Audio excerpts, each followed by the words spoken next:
Hey, happy 4th of July. You know, I'm having a barbecue. You should come. I think you'd really like it. We're going to have ribs, burgers, hot dogs. It's going to be great. Oh, you're raw vegan? Oh, okay. So you're not going to eat any meat products then? Or cooked food? Wow. All right, well, maybe you're not going to like the party so much, so yeah, you probably shouldn't come. All right, guys, I don't think anyone's going to uninvite you from their 4th of July party just because you're raw vegan. But if you go, you're going to encounter the cooked food and perhaps pressures and questions from people that don't understand your lifestyle. So in this video, we're going to talk about that. Are you ready? Let's go!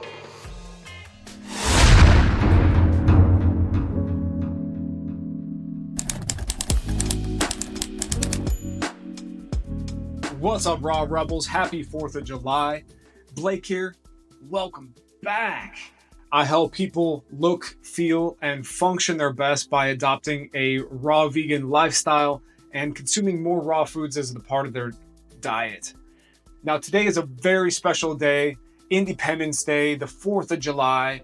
We get to have the day off from work, hopefully, and spend time with family, with friends.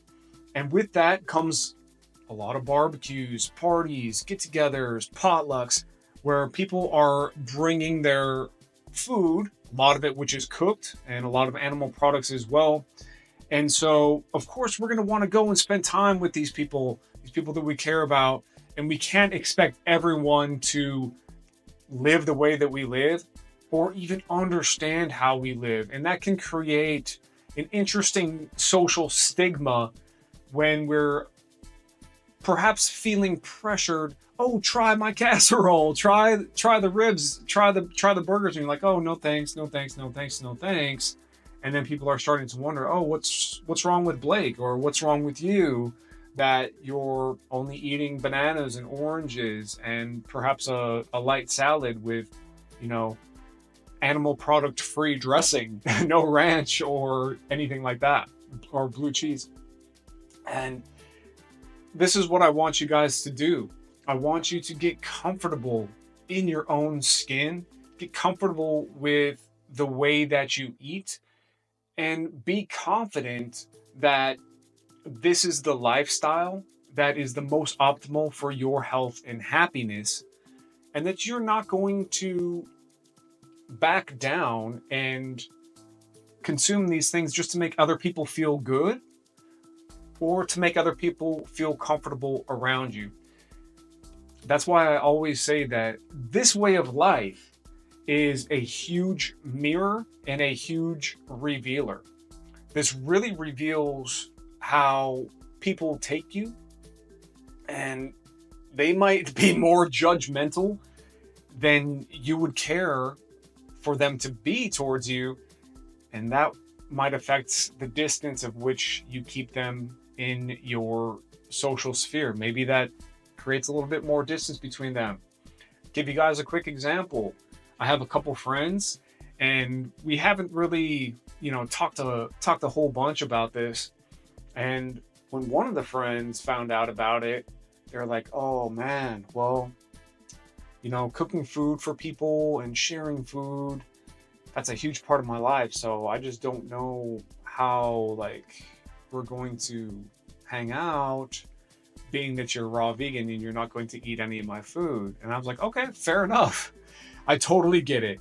There's this cultural sort of situation when it comes to food. It's wrapped in our emotions. It's wrapped in our thoughts.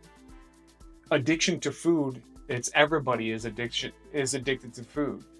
So on the other hand, my other friend for this example was like, "Oh, wow, that's great. I think that's really cool.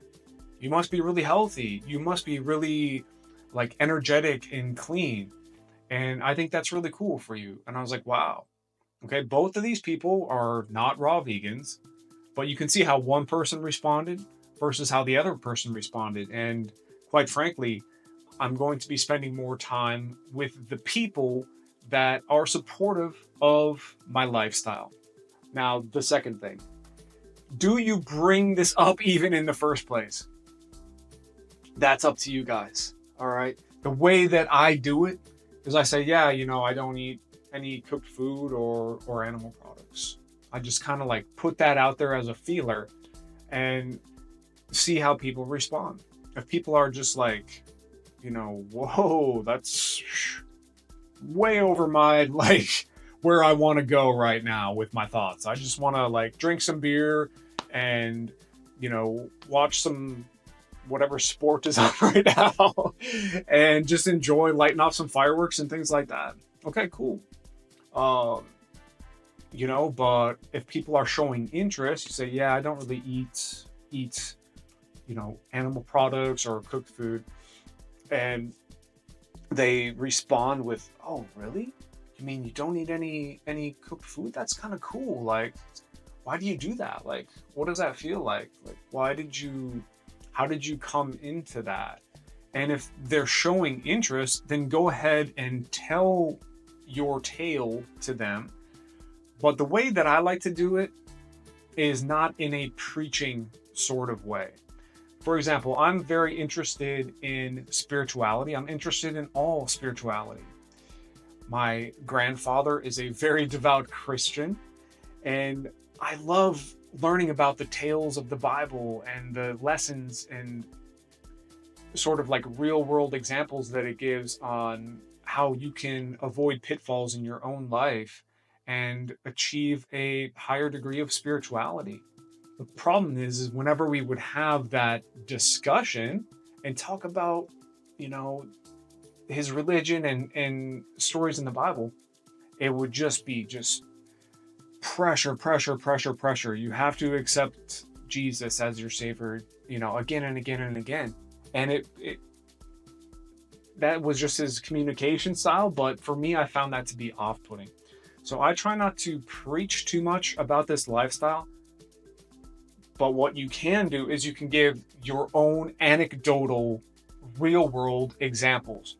So this is what I do. I'm like, yeah, I lost 100 pounds in high school. So for over 2 decades, I've kept the weight off. And that journey has been an interest of mine in helping other people with their health and fitness. So I've tried just about every diet. And eventually I started doing fasting. That's the only thing left that I didn't really try. And fasting led me into juice fasting. And I discovered this whole realm of raw food information. And for once, nutrition and diet actually made sense for me. All the other stuff just seemed kind of like it really didn't make all that much sense. And it also tied back to the very first diet that I did, the alkaline diet, that allowed me to lose the 100 pounds. And since I started this raw diet 6+ months ago, I have lost fat, I have improved my cardio, improved sleep, and my skin, my hair, even my mind and my thoughts have completely dramatically changed. I look younger and have more energy. This is amazing. I recommend everyone do at least a juice cleanse. And yeah, so that's what I do. And most people are just like, oh, okay, that's really cool. Wow, that's really interesting. And if you get in the practice of speaking about your lifestyle like this, okay, you're going to feel more comfortable. That's number one, because how other people feel is not your responsibility. You're going to feel more comfortable, but you're also going to help people, but in a non-pushy way. All right. Just imagine if more and more people become interested in this lifestyle and have better health and have better, more vibrant energy.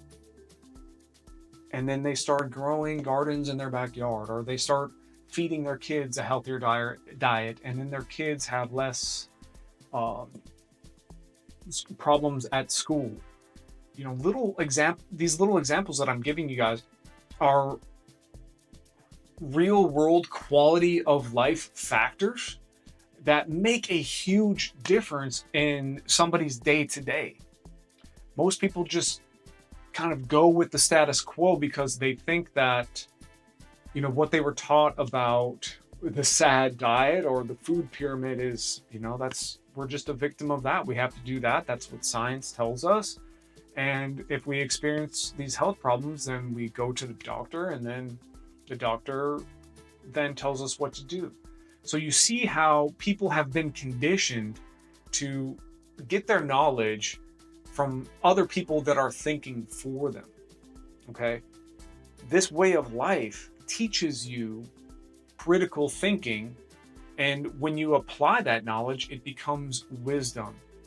So I hope you guys are loving how wise you're becoming in your raw food journey, and that you enjoy this cool holiday. It's 4th of July, fireworks, family get-togethers, you get the day off of work.